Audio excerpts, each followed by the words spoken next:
নমস্কার। আজকে আমার আবৃত্তি আর্যতীর্থের লেখা বিকর্ণ।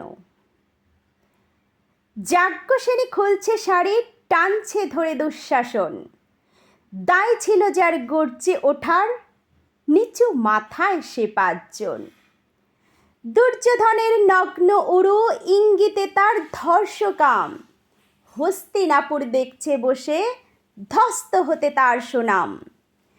অন্ধরাজা সিংহাসনে আর্ত চেঁচান বৌমা তার।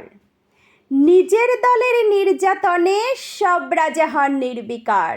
কর্ণ বসে হাসছে হাহা, রাজার দলের লোক তো সে।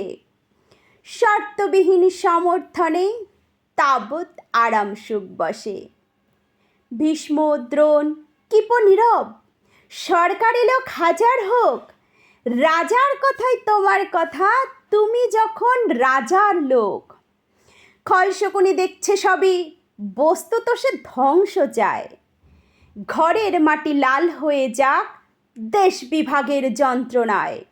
সুশীল সবাই ঘটছে যখন রাজ অপরাধ জঘন্য, ঠিক তখনই তার বিরুদ্ধে চেঁচিয়ে ওঠেন বিকর্ণ। বিকর্ণ নন কেউ কেটা লোক, 100 ভাইয়ের একজনা। তেমন করে এর আগে কেউ তার কথাটাই জানতো না। যতগৃহে কারেন্নিরা অন্তত তা নেই লেখা। ভীমকে যখন বিষ খাওয়ালো তখনও তার নেই দেখা। কিন্তু যখন প্রকাশ্যেতেই কাটছে নারীর আব্রু, স্তব্ধ জীবের চুপ সাগরে বিকর্ণ হন একলা ঢেউ। চেঁচিয়ে ওঠেন রাজার কুমার যুবরাজের বিরুদ্ধেই। মহাবলী পাণ্ডবেরও তখন গলায় সে সুর নেই।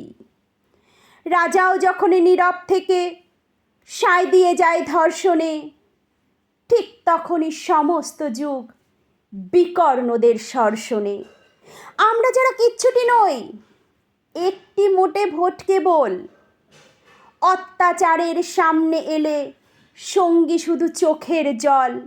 প্রস্যভাবে যাবনা চেবাই অন্ধ এবং নিকর্ণ। প্রার্থনা থাক আমরা যেন একবার হই বিকর্ণ। প্রার্থনা থাক আমরা যেন একবার হই বিকর্ণ।